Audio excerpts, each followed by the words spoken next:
Sir, there's a problem. There's this new game that's selling really, really well, and the graphics are bad. Like, they're just blocks. Wait, so you're telling me there's a game with bad graphics and people like it? So we don't have to try anymore? I don't know if that's what we should take away from this. People don't even care if it looks real. We don't even need to film this anymore. It could just be us as blocks. Sir, please don't. It can look like a really bad drawing and people would eat it up, right? Just because one game has worse graphics and is selling well doesn't mean it's because of the worst graphics. I think it's because the game is just good. Think about how much we can save if we just don't put any money into our graphics. Nobody's asking for that. Even this is too much. I could put two blocks next to each other moving and you would think that it's animated. Okay, so you're just not listening to me. That settles it. The next game we're making is gonna look like it was made on a PS2. I give up.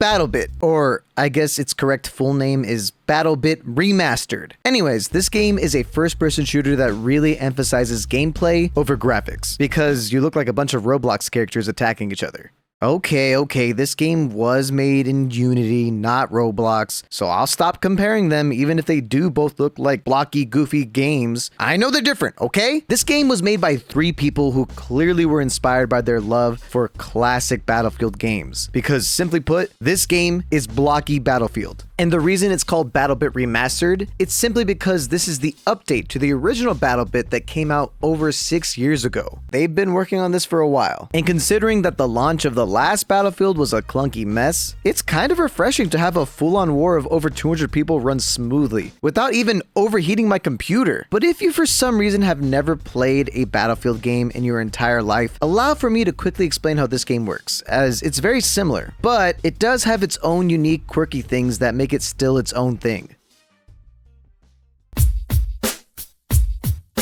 Battlebit has 3 main modes that you can play at the moment: 127 versus 127, 64 versus 64, and 32 versus 32. The game modes vary slightly depending on the player count you choose, but most of the time, it will require either your team controlling a point or arming a bomb. So no matter what mode you play, you'll be seeing a ton of action, killing a bunch of enemies, and dying from every single direction. When you die, you can either wait for a teammate to revive you, or you can respawn on one of your squad mates, who is not in combat.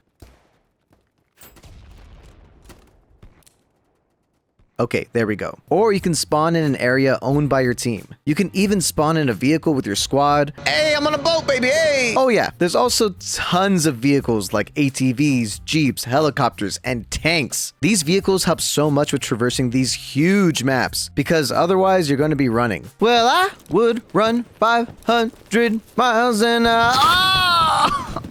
So if 127 versus 127 wasn't already chaotic, you should know that most buildings in this game can explode.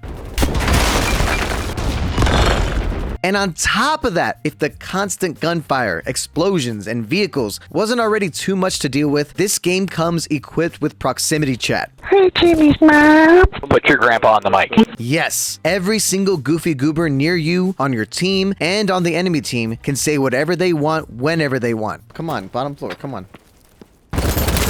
I told you where I was, bro, and you still died. I didn't know if you were talking to me or somebody else. And their mics become open mic'd upon their death, which creates for some of the goofiest moments. Dude, you're weird, bro. No, you're weird, dude. Stop dragging me. So this blocky game seems like it would be a mess when it comes to gameplay, right? Actually, no, not at all. The gameplay is smoother than most AAA games, the movement is fast-paced, and the gunplay is pretty decent. Seriously, this Lego-looking Battlefield clone is one of the best-feeling FPS games out right now. Who would have thought? Plus, there's variety in how you can play, and that's what keeps it fresh. There's 5 classes: Assault, Medic, Recon, Support, and Engineer. And all of them specialize in different things, from healing, to dealing with tanks, to sniping. And over time, as you level up, you can unlock new weapons, better attachments, and new gear. You can focus on supporting your team with heals and care packages, or being aggressive with RPGs and grappling hooks. This is also what makes the vehicles not feel extremely overwhelming, since they can be destroyed pretty easily with some C4 or some RPG action. But if you're tired of vehicles, all of the 32v32 modes don't really have any. And there are some modes even in the bigger playlists that will have limited vehicles or no vehicles at all. Just make sure to vote for the mode you want after the game's over. Democracy! So that's Battlebit in a nutshell. But I know you want me to give my honest opinions, so let's get to the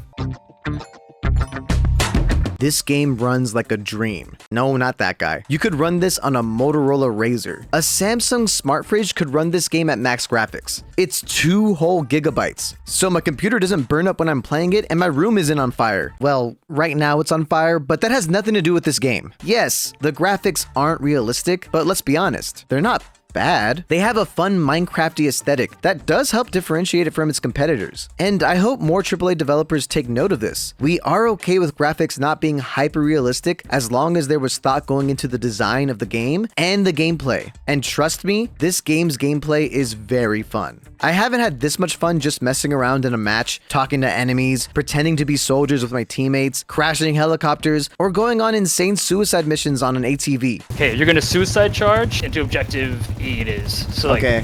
Not yet. No, not yet. Not yet. Not yet. Not yet. Not yet. No! No! Now? I didn't die! I killed 2 though. You killed 1 and it worked. Yeah. No matter what I was doing, it was a breath of fresh air. And it was exactly what I needed in an FPS game right now. By the way, this game costs $15. I think some of you might consider this a con, but to me, it's a pro. And also the price of 1 Overwatch PvE mission. So far, there's no crazy microtransactions, and this gets you the full game and all the future updates and expansions. There's no tomfoolery here like other developers.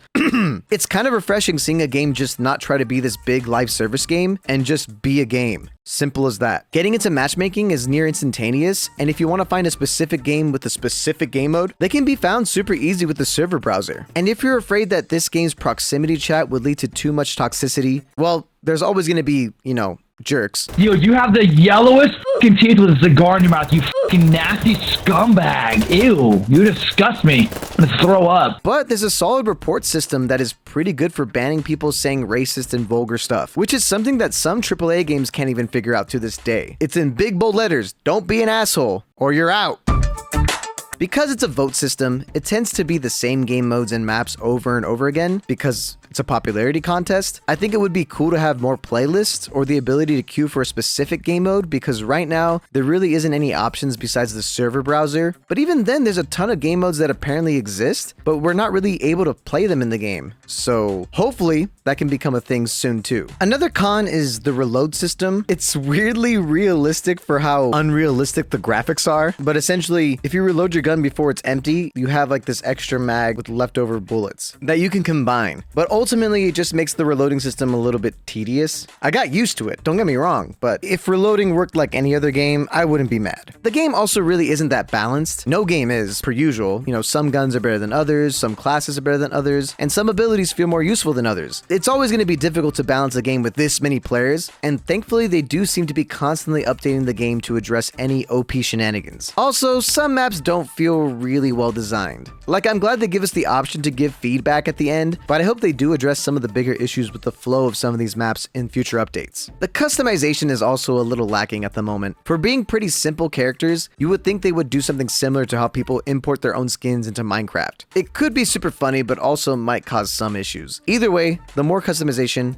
the better. Also, the movement, specifically the mantling, it could be better. It's a little wonky and unclear how high you can jump, and people were making fun of me for it, so I don't know, make it more obvious. Hey, what are you doing, dude? It's not working, man. Do you know the definition of insanity?